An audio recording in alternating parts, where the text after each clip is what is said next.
Tuh, pada sesi ini kita akan belajar menghitung bagian hunsa muskil menurut pendapat Abu Hanifah, Imam Syafi'i, dan pengikut Abu Saur, Abu Daud, dan Ibnu Jarir. Sebagaimana kita ketahui sebelumnya bahwa menurut Abu Hanifah, Imam Syafi'i, dan pengikut Abu Saur, Daud, dan Ibnu Jarir, mereka ini mendapatkan bagian minimum dan sisanya disimpan atau ditahan sampai ada pembuktian. Baik, sebagaimana biasa kita mengasumsikan ada ahli waris, suami, anak perempuan, dan hunsa atau anak hunsa, anak yang tidak jelas jenis kelaminnya. Kemudian hunsa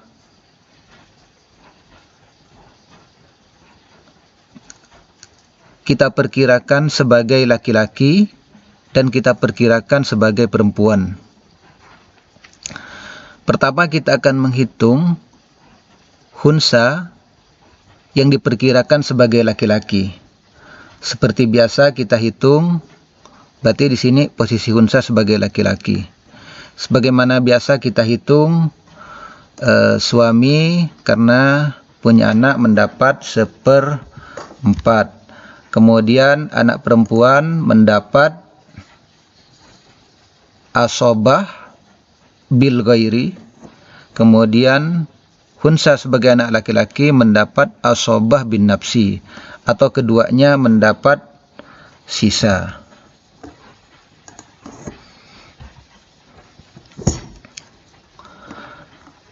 Kemudian asal masalah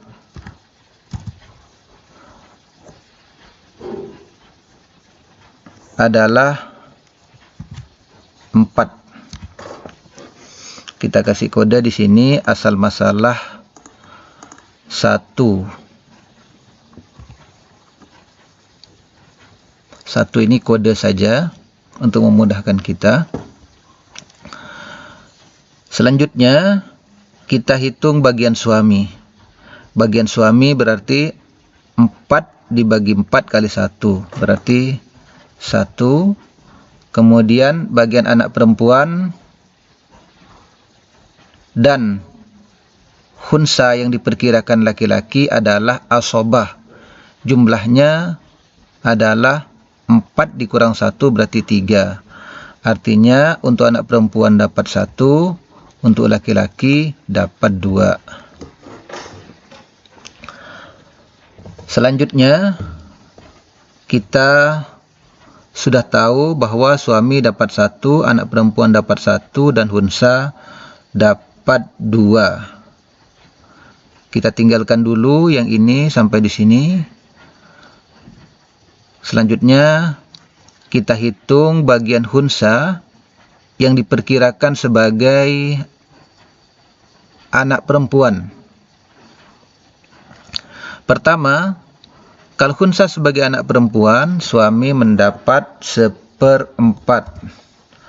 Kemudian anak perempuan mendapat 2/3. Kenapa 2/3? Karena ada 2 anak perempuan. Hunsa diperkirakan anak perempuan dan anak perempuan yang sudah ada. Berarti mereka berdua dapat 2/3. Asal masalahnya berarti 4. Dari mana angka 4? Kita ambil saja dari penyebut bagian pasti suami, kita naikkan. Kita naikkan menjadi asal masalah. Kemudian kita kasih kode 2. Jadi ada asal masalah 1, ada asal masalah 2. Baik, sekali lagi dalam menentukan asal masalah ini kita ambil penyebut bagian pasti suami. Nah, bisa juga kita membuat asal masalah KPK dari 4 dan 3. Hanya karena di sini dalam pembagiannya cukup menggunakan penyebut suami, maka gunakan saja penyebut bagian pasti suami, sehingga tidak terlalu besar nanti bagian-bagian yang kita dapatkan. Baik, kita lanjutkan. Ini artinya bagian suami adalah 4 dibagi 4 kali 1. Suami dapat 1, kemudian anak perempuan dapat sisanya. Sisa dari 4 dikurang 1 berarti 3.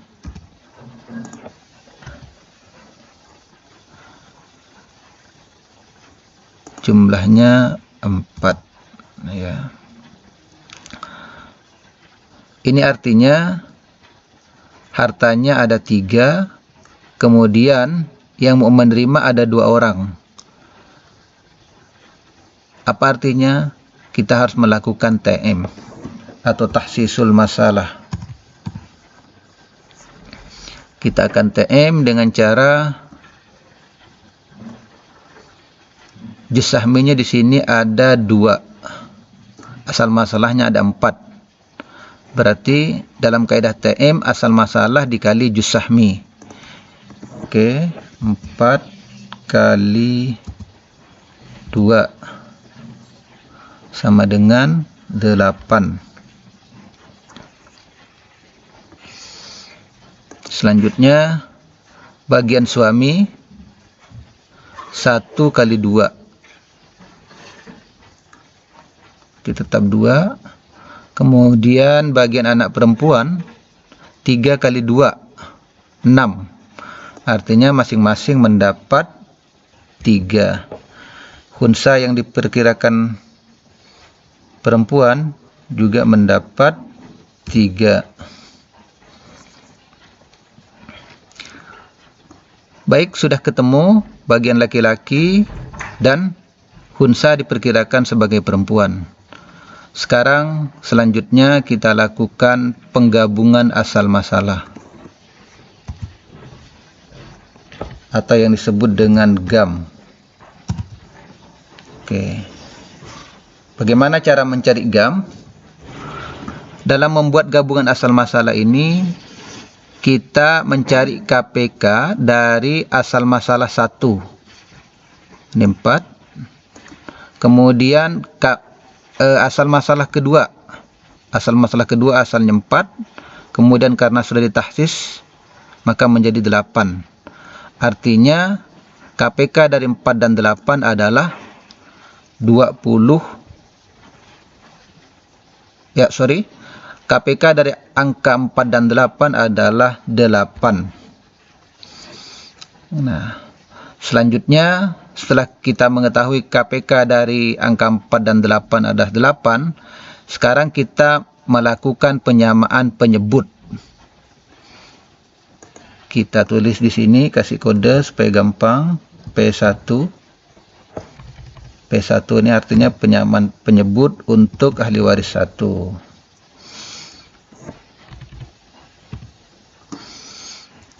Oke, P1. Gimana cara menghitungnya? Ini bagian ahli waris 1. Tadi untuk mendapatkan angka 8 kan 4 dikali 2. 4 kali 2 sama dengan 8. Berarti pengalinya angka 2. 1 kali 2 berarti 2. 1 kali 2, 2. Bagian khunsa yang diperkirakan laki-laki 2 dikali 2, 4. Oke, selanjutnya kita melakukan penyamaan penyebut untuk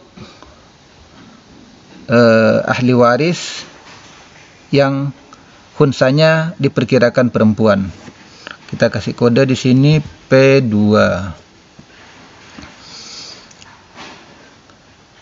Bagaimana cara menghitung P2 ini? Tadi untuk mendapatkan angka 8 atau GAM ini kan 8 dikali 1. Nah, artinya pengalinya adalah 1. Berarti di sini 2 dikali 1, 2, 3 dikali 1, 3. Maaf, 3. Kemudian di sini juga 3 dikali 1 berarti 3. Selesai sudah. Selanjutnya kita sudah tahu kalau khunsa itu laki-laki, berarti suami dapat 2, anak perempuan dapat 2, kemudian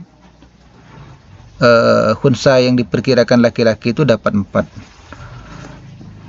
Sebaliknya, kalau khunsanya nanti ternyata perempuan, berarti suami dapat 2, anak perempuan dapat 3, dan khunsa dapat 3. Selanjutnya, tadi kaidahnya yang dikasih adalah minimum, sedangkan sisanya ditahan dan dibagikan setelah ada pembuktian. Baik, kita lanjutkan buat berapa yang diterima untuk masing-masing yang diterima. Oke, perhatikan yang diterima bagian minimum. Di sini suami dapat 2, kemudian di sini suami dapat 2. Artinya bagian suami yang paling kecil 2. Selanjutnya anak perempuan sini dapat 2, kemudian di sini dapat 3. Artinya yang terkecil 2. Selanjutnya khunsa yang diperkirakan laki-laki dapat 4, kemudian khunsa yang diperkirakan perempuan dapat 3. Artinya yang terkecil angka 3. Oke. Jumlahnya 7. Tadi gabungan asal masalahnya ada 8 dikurang 7, berarti yang ditahan 1. Yang ditahan 1. Sekarang dilakukan pembuktian atau setelah terbukti. Sisa ini nanti akan diberikan lagi setelah khunsa ada pembuktian. Kita lihat sini, kita pasang aja laki-laki dan perempuan. Kalau khunsa lahir laki-laki, maka suami, tadi suami di sini dapat 2, kemudian di sini dapat 2, artinya sama. Sementara suami sudah menerima 2. Berarti kalau khunsa terbukti laki-laki, suami tidak dapat tambahan. Selanjutnya anak perempuan, bagiannya 2, kemudian sudah diterima 2, artinya tidak dapat tambahan. Selanjutnya bagian khunsa, jika laki-laki, kita lihat garis laki-laki ini ya, ini kan laki-laki, khunsa mendapat 4, sudah dibagikan 3, berarti khunsa masih sisa 1. Artinya kalau terbukti khunsa itu laki-laki, maka khunsa mendapat tambahan 1. Selanjutnya, jika khunsa terbukti perempuan, maka kita lihat di sini yang diperkirakan perempuan. Nah, khususnya yang ini.